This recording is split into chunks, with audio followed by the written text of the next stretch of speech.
Additional agreements signed today cover cooperation in investment promotion, financial services, tourism and commerce, and diplomatic training, further strengthening institutional collaboration and expanding opportunities for engagement between our two countries.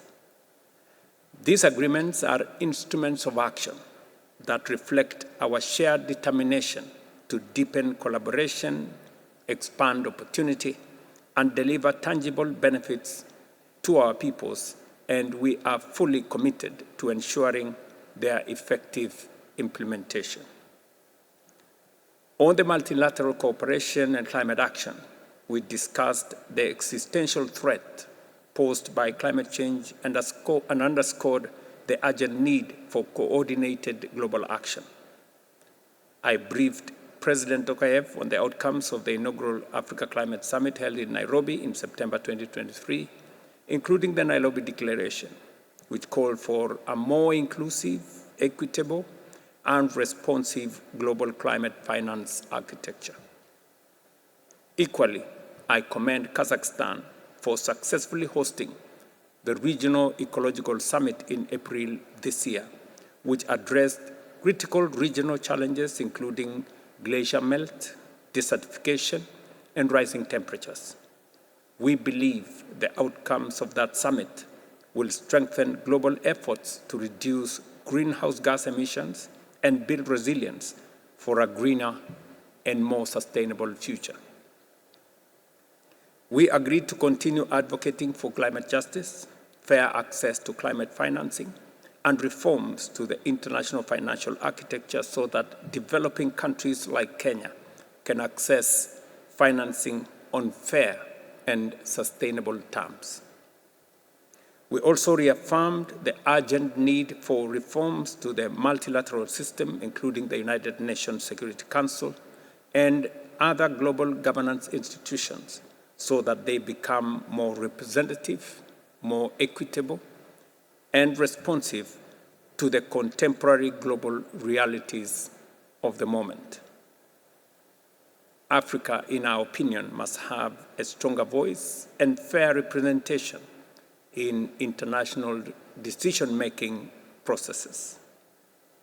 In our discussions on regional and global peace and security, we express concern over the persistence of conflict and instability in different parts of the world.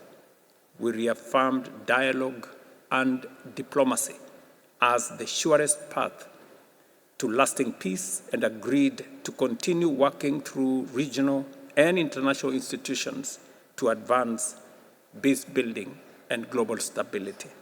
Kenya views Kazakhstan as a vital strategic partner and an important gateway to Central Asia and the wider Eurasia region.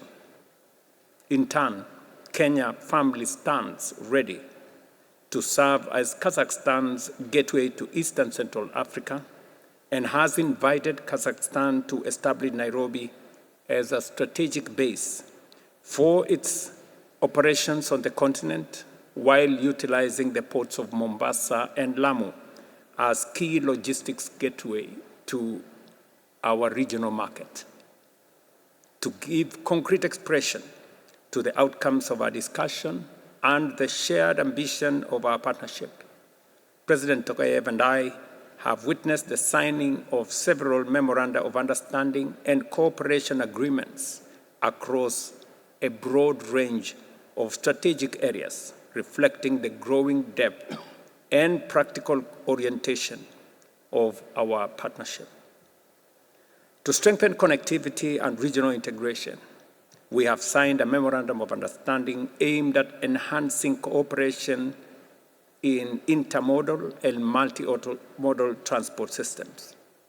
We also discussed closer collaboration between Kazakhstan's key transport corridors and Eastern Africa's Northern Corridor and Lapsed Corridor in order to facilitate trade, strengthen regional integration, and enhance global connectivity. Recognizing the transformative power of technology, we have signed a memorandum of understanding on ICT and e-government services. to advance cooperation in digital infrastructure, cybersecurity, innovation ecosystems, and digital public service delivery. Kenya continues to position itself as a leading technology and innovation hub in Africa, supported by a highly skilled and youthful workforce and growing opportunities in technology-enabled services and business process outsourcing. Projects in Kenya, while strengthening the contribution of the sector to inclusive economic growth and community livelihoods. We have further agreed to strengthen collaboration in remote sensing and space technologies through a new memorandum of understanding that will support agriculture, climate monitoring, environmental management, disaster response, and scientific innovation. This partnership will enhance food security, strengthen climate resilience, and better protect vulnerable communities from environmental and natural disasters. Kenya further commends Kazakhstan for its leadership and commitment to nuclear and biological safety. President Tokayev's efforts towards the establishment of the International Agency on Biological Safety demonstrates Kazakhstan's commitment to a safer, more secure, and more sustainable world.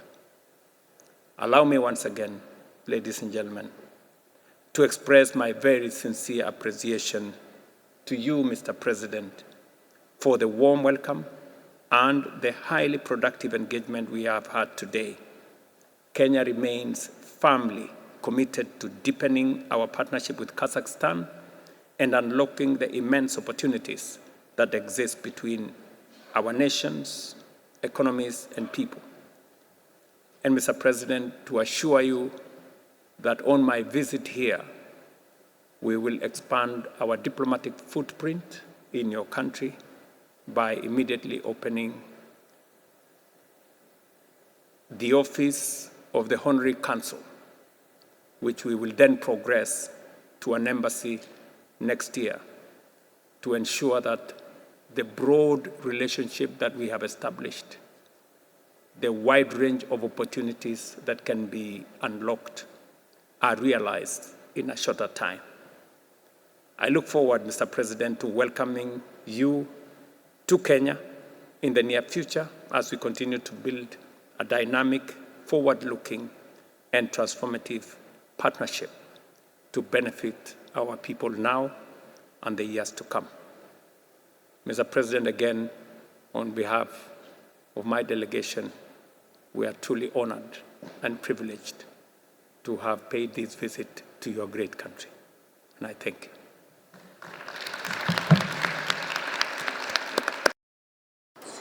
As a part of the visit, President Ruto will get acquainted with the work of the Alim AI International Artificial Intelligence Center and Kazakhstan's National Space Center. The administration will also pay attention to in the field of culture, education, and science. Kenya attaches particular importance to environmental protection and preservation of biodiversity. I'd like to specifically note that this stance is in harmony with the clean Kazakhstan ideology in our country. Also today, the Kazakhstan-Kenya business in our capital. Business representatives from both countries are participating in this important event.